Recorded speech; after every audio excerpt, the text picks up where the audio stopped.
In this video, I'm showing you the exact time blocking system combined with the Pomodoro technique that I use to get more done every single day, even with a full family and busy work schedule. So, have you ever ended a busy day and felt like you got nothing done? You were moving all day, answering messages, putting out fires, but the important stuff, the stuff that actually grows your business and pushes your personal finances along, never got touched. Yep, that was me. And the thing that fixed it wasn't a fancy app or a new productivity hack.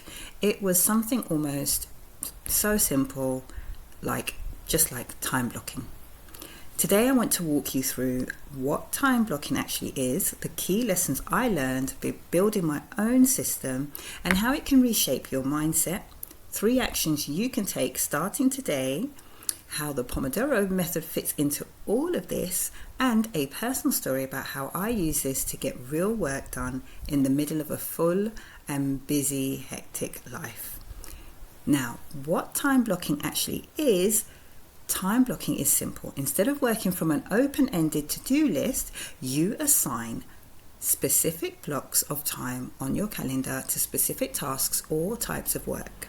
Instead of saying I'll work on marketing today, you say 9 to 10 a.m. I'm working on marketing and nothing else. It sounds almost too simple to matter, but here's the truth. Most of us don't have a time problem. We have a priority and decision-making problem.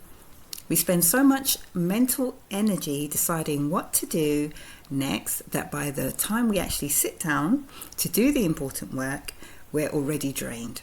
The key lessons from building my own system was, the first lesson I learned is that a simple system beats not having one at all. The word system sounds daunting, but it is just a simple plan of how you will allocate your time daily. The version that actually stuck was the plainest one. And for me, that was just an Excel sheet with my day divided into blocks and a note of what to work on. You can also create blocks on a calendar with one task written in each. You get to decide what works best for you. The second lesson that I learned is that your calendar should reflect your priorities and not your inbox. Most people let their day get built by other people's requests. Time blocking forces you to ask before the day even starts, what actually moves my business forward? And then you protect the time like an appointment you can't miss. The third lesson, and this is one that took me the longest to learn, and that is you have to block time for rest and recovery too, not just tasks. A system that only accounts for output will burn you out. The times you feel refreshed are often when your best ideas show up. I know that's definitely true for me. I do need to have little breaks in between. Remember to like and subscribe if you're enjoying the video and learning something.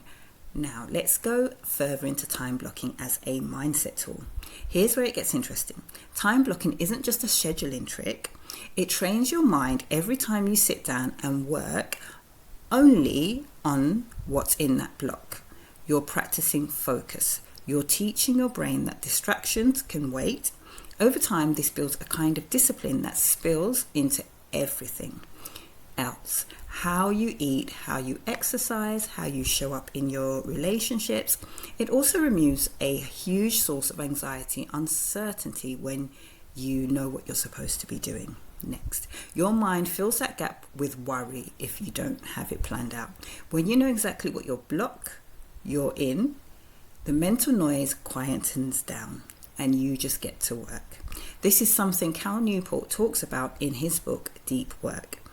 He argues that the ability to focus without distraction is becoming rare and incredibly valuable, and that scheduling deep, uninterrupted blocks of time is how you protect that ability. Keller makes a similar point in The One Thing. The idea that success comes from doing one thing at a time extraordinarily well, rather than spreading yourself across 10 mediocre efforts. And this isn't a new idea. Benjamin Franklin famously kept a structured daily schedule, blocking out time for work, reflection, and even asking himself in the morning, what good shall I do this day? The core idea is to protect your time or someone else will spend it for you. So 3 actions you can take right now. Let's make this practical. Here are 3 actions you can take today.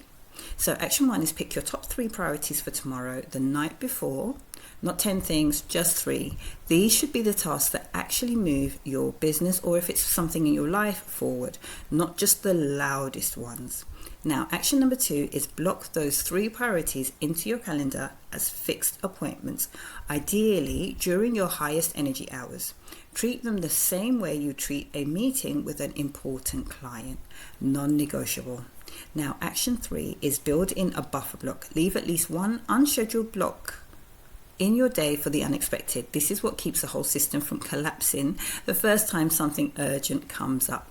And something urgent always comes up. Looking at the Pomodoro method, let's talk about this method because it pairs beautifully with time blocking.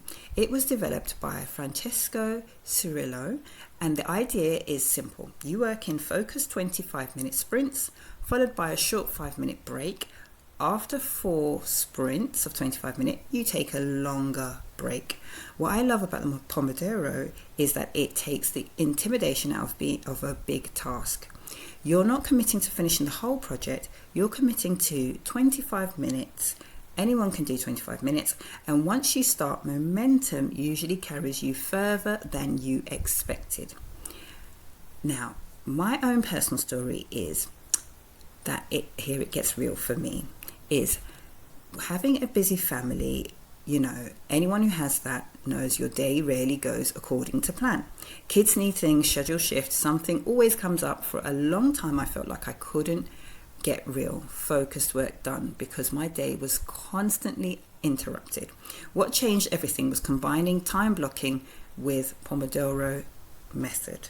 Instead of trying to find a mystical 2-hour block of uninterrupted time, which almost never happened, I started looking for pockets of 25 minutes, early mornings before everyone woke up, during a quiet time, maybe after a drop off, or even during a short break in the evenings. I'd block that 25 minutes on my calendar for one specific task: writing, planning, or a piece of admin. And I'll set a timer and just go to work. No multitasking, no checking messages, just that one task for that one sprint. What used to feel impossible, getting meaningful work done around a full schedule of work and family commitments, became completely doable. Not because I had more time, but because I stopped wasting the time I did have deciding what to do with it. And that's honestly what I love most about time blocking. It's hopeful, it tells you exactly what to work on and when, so you're not standing there every hour asking yourself, what should I do now? You already have decided, you just show up and do the work. The advantages in everyday life with this, and even in your finances, is that there's so many other advantages because it goes beyond just getting more done. In everyday life, time blocking reduces decision fatigue, lowers your stress, and protects time for your health and your relationships because you're actually scheduling it in instead of hoping it happens. So in business or your personal finances, it means your highest value work, the work that you actually find generates income, whether that's sales calls, client work, or strategic planning, gets guaranteed time instead of getting squeezed out by busy work.